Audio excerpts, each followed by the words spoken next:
ಹಾಂ, ಒಬ್ಬೊಬ್ಬರು ಕೇಳಿ.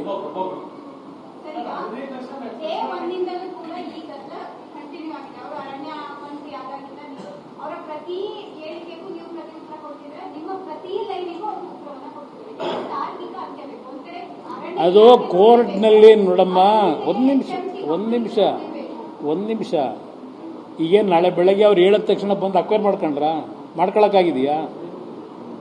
ಇದು ಅಪ್ರಚಾರ ಮಾಡಬೇಡಿ ಅನ್ನೋದಕ್ಕೆ ಹೇಳ್ತಾ ಇರೋದು ನಾನು. ಈಗಲೂ ನೀವೇನಲ್ಲಿ ಬಂದಲ್ಲಿ ಭೂಮಿ ಮುಟ್ಟಕ್ಕಾಗಲ್ಲ. ಕೋರ್ಟು ಸ್ಟೇ ಕೊಟ್ಟಿದ್ದಾರೆ, ಕೋರ್ಟಲ್ಲಿ ನಡೀತಾ ಇದೆ. ಇದೆಲ್ಲ ವ್ಯಾಜ್ಯಗಳು ಅಂತಿಮವಾಗಿ ಕೋರ್ಟ್ನಲ್ಲಿ ತೀರ್ಮಾನ ಆಗಬೇಕಲ್ಲ, ನಾವು ಮಾಡೋಕ್ಕಾಗಲ್ಲ.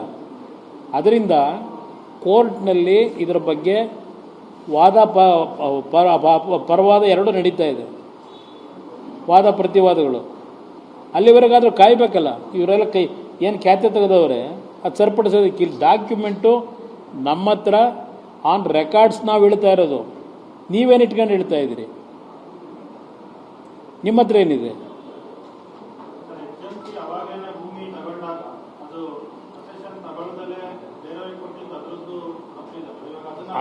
ಅದು ನೋಡಿ, ಅದು ರಾಜ್ಯ ಸರ್ಕಾರ ಮಾಡಬೇಕು. ನಾನಿದ್ದಾಗ ಆಗಿರೋದಲ್ಲ. ನಾನು ಮುಖ್ಯಮಂತ್ರಿ ಇದ್ದಾಗಲೂ ಆಗಿಲ್ಲ, ಈಗಲೂ ಆಗಿಲ್ಲ. ಅದನ್ನು ನಾನು 2006ರಲ್ಲೇ ಫೈಂಡ್ ಔಟ್ ಮಾಡಿ ಹೇಳಿದ್ದೀನಿ, ತನಿಖೆ ಆಗಬೇಕು ಅಂತ ಹೇಳಿ. ಫರ್ದರ್ ಯಾವುದೂ ರಿಜಿಸ್ಟ್ರೇಷನಲ್ಲಿ ಮಾಡಬಾರ್ದು ಅಂತ ಹೇಳಿದ್ದೀವಿ ಆಗಲೇ.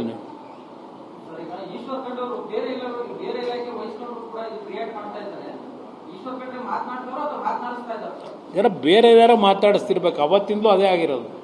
ಅವರು ಅರಣ್ಯ ಇಲಾಖೆ ಸಚಿವರಾದ ಮೇಲೆ ನಿಜವಾದ ಅರಣ್ಯ ಪ್ರದೇಶ ಬಿಡ್ಸೋಕೆ ಹೋಗಿಲ್ಲ. ಬರೀ HMT QS ಬರೀ ಇದರಲ್ಲೇ ಅವರೇ.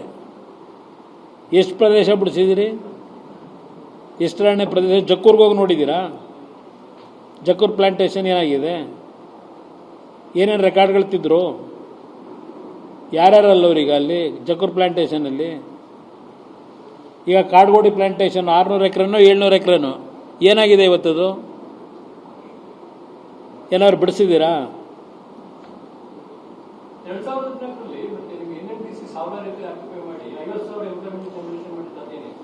NMDC ಅವರು ಹಿಂದೆ ಹೌದು ಮೈನಿಂಗ್ ಏರಿಯಾ ಅವರ ಸುಪರ್ದಿಲ್ ಇದೆ, ಮೈನಿಂಗ್ ತಗೊಂಡಿದ್ದಾರೆ.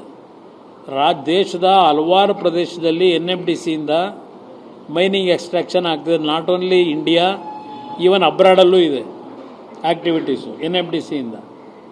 ಇಲ್ಲಿ ಕರ್ನಾಟಕ ರಾಜ್ಯದಲ್ಲೂ ಸಹ ಬಳ್ಳಾರಿ ಡಿಸ್ಟ್ರಿಕ್ನಲ್ಲಿ ಒಂದು 2-2.5 ಸಾವಿರ ಎಕರೆ ಲ್ಯಾಂಡ್ ಇದೆ. ನಾನು ಸಹ ಹಲವಾರು ಇಂಡಸ್ಟ್ರೀಸ್ ಆಗ್ತಕ್ಕಂಥವ್ರಿಗೆ ರಿಕ್ವೆಸ್ಟ್ ಮಾಡ್ತಾ ಇದ್ದೀನಿ, ಬನ್ನಿ ನಮ್ಮ ರಾಜ್ಯದಲ್ಲೂ ಮತ್ತೊಂದು ಉಕ್ಕಿನ ಕಾರ್ಖಾನೆ ಮಾಡಲಿಕ್ಕೆ ಬೆಂಬಲ ಕೊಡಿ ಅಂತ ಹೇಳಿ, ಇನ್ವೆಸ್ಟ್ಮೆಂಟ್ ಮಾಡಿ ಅಂತ ಹೇಳಿ. ಇಲ್ಲ, ಅದೆಲ್ಲ ಇದರಲ್ಲಿ ಚೊಂಬಲ್ಲಿ ನೀರು ಬಿಡ್ತಾವ್ರೀಗ. ಹೇಳೋರಲ್ಲ, ಬಿಡಿ ಅಧಿಕಾರಿಗಳು ಹೇಳೋರಲ್ಲ. 10 ಕೋಟಿ ಅಲ್ಲ, ಮೋರ್ ದೆನ್ 60 to 70 crores ಆಗಿದೆ.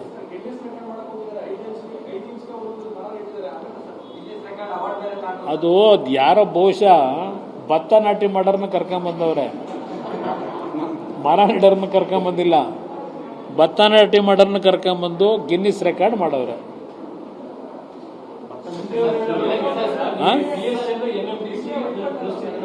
ಏನು ಹೇಳಿ?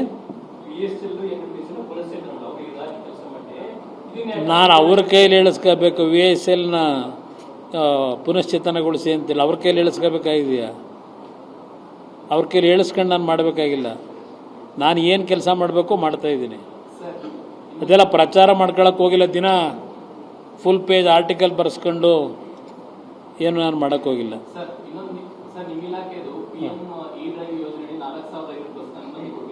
ಅದು ಎಳ್ಳು ನೀರು ಬಿಡಕ್ಕೆ ಹೊರಟವ್ರೆ. 4,500 ಬಸ್ ಬಗ್ಗೆನೂ ದಿನ ಖ್ಯಾತೆ ನಡೀತಿದೆಯಲ್ಲ, ಯಾಕೆ?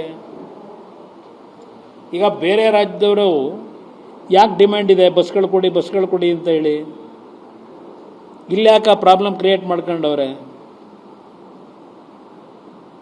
ಈವನ್ ಬ್ಯಾಟ್ರಿ ಚಾರ್ಜಿಂಗ್ ಇದರಲ್ಲೂ 2,000 ಕೋಟಿಲಿ 500 ಕೋಟಿ ರಿಲೀಸ್ ಆದರೆ ಅದರಲ್ಲಿ 120 ಕೋಟಿ ಕರ್ನಾಟಕಕ್ಕೆ ಕೊಟ್ಟಿದ್ದೀನಿ ಇಲಾಖೆಯಿಂದ. ನಮ್ಮದು ಉಪಯೋಗ ಮಾಡ್ಕೊಳ್ಳೋದಕ್ಕೆ ಅವರಿಗೆ ಬಹುಶಃ ಯಾವ ಕಾರಣಕ್ಕೆ ಇಷ್ಟೆಲ್ಲ ಪಾಪ ಒದ್ದಾಡ್ತಾರೋ ಗೊತ್ತಿಲ್ಲ, ಬೇಡ ಅಂತೇಳಿ.